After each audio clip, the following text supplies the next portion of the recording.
The sea, it had always been a thing of beauty, a mirror to the sky, a cradle of life, and for generations a place where people found peace. But not anymore. Now the sea was a graveyard. My name is Elias Crow. I was a fisherman once, born in a little coastal town where salt hung in the air and gulls cried above the crashing waves. My father taught me how to cast a net before I could even write my own name. We were a family of the ocean.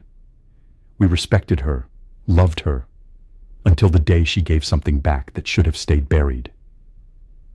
It started after the black tide. A tanker had run aground in the middle of a violent storm, splitting in half just miles from shore. Oil poured into the waves, and the cleanup crews dragged their feet. For weeks, the sea was coated in black. The fish died in droves, and the gulls fell from the sky. We thought the ocean would never forgive us. But then the fish came back. Not just a few, thousands. More than we'd ever seen, fat, shining, almost glowing beneath the moonlight. At first, the town rejoiced. Fishermen came home with boats so heavy they sat low in the water. We thought it was a miracle, until the first man got sick. His name was Jonah Pike, a man tough as anchor chain. He had eaten some of the new fish grilled right there on the docks. By morning he was feverish, his skin pale, lips cracked. By midday he was vomiting salt water. Salt water from his lungs. His wife said he kept mumbling in his sleep, muttering strange words, like waves whispering through a shell. He died that night. The doctor said it was food poisoning, but then more people got sick. Not just fishermen, but their families, the townsfolk who bought the fish at the market. They all spoke of the same thing before the end, the sound of the sea calling to them. It wasn't until the first body walked that we understood. Jonah was buried at sea, his body wrapped in sailcloth, sent over the side with prayers. The tide carried him away, but 3 days later, he came back. Not as a man. He crawled out of the surf, skin bloated and slick with brine. His eyes were a milky white, mouth hanging open, dripping seawater. He didn't breathe. He didn't speak. But he moved. Toward the people on the pier, arms out like a drowning man begging for help. When they went to pull him in, he attacked. Bit deep into the dockmaster's neck before anyone could react. That was the first infection. From there, it spread like fire. The bites weren't like the ones from the old zombie stories. There was no slow fever. No, this was fast. A bite and within hours you were coughing seawater, your skin turning cold and waxy, your eyes losing all color. Some of the infected didn't wait to turn on land. They walked straight into the waves and vanished. We thought they were gone, but they came back with the tide, hundreds at a time. And they weren't alone. The sea had claimed them. We called them the drowned. They moved like a tide, slow, steady, unstoppable.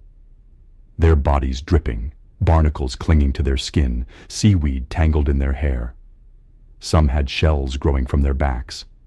Others had fish darting in and out of their open mouths, as if they were nothing more than coral reefs now. And their hunger was endless. But the worst part wasn't the way they looked, or even the way they fed. It was the singing. Late at night, when the wind died and the moon was high, you could hear it. A low, haunting melody, like 1,000 voices under the water. It came from the infected. A siren song, pulling you closer to the shore, whispering promises of peace, of warmth, of family.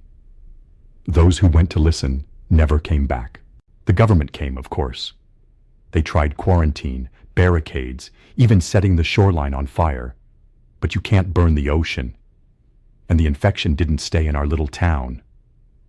No, the sea carries everything. It reached the next harbor, then the next city.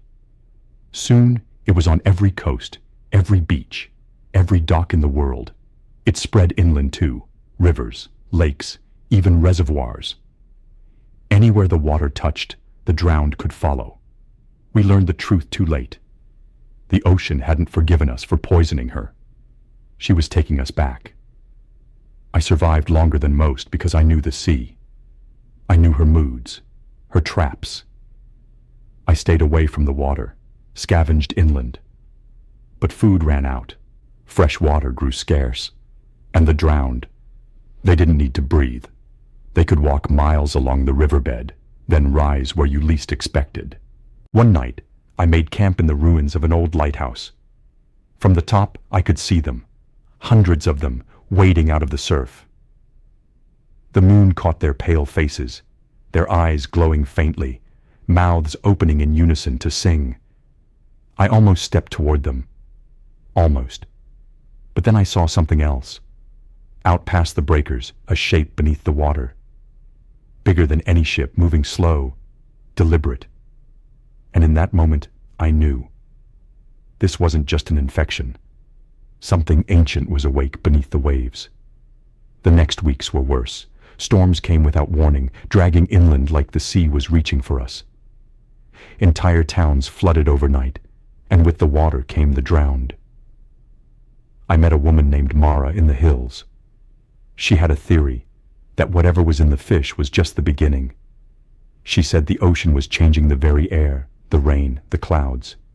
That soon there'd be no safe place left. We tried to head further inland, but the rivers were already full of them. We saw them under the bridges, floating just below the surface, waiting. They didn't need to chase you. The water would do that for them. It was Mara who told me about the saltwater pools, pockets of the ocean appearing hundreds of miles from shore. You'd think it was just a puddle after rain, but the water was too clear, too deep. And if you looked into it, sometimes you'd see faces. I didn't believe her until we found one. It was the size of a small pond in the middle of a cracked, dry field. No streams feeding it, no wind rippling the surface. Just still, blue water. Mara leaned over it, staring. I told her not to, but she wouldn't move. Her lips began to part, her eyes glassing over, and before I could grab her, hands broke the surface, wet, bloated hands that pulled her under without a splash. The pool went still again. I never saw her resurface. Now I travel alone. I keep to the high ground, sleep far from any water, even rain barrels. I've seen too much. I know there's no beating this. The ocean doesn't care about our guns, our walls, our cities. She is patient. She will rise inch by inch until there is no dry land left. And then we will all hear that song. Sometimes, late at night. I hear it already. And sometimes I think about walking toward it. Because maybe the sea isn't killing us. Maybe she's calling us home.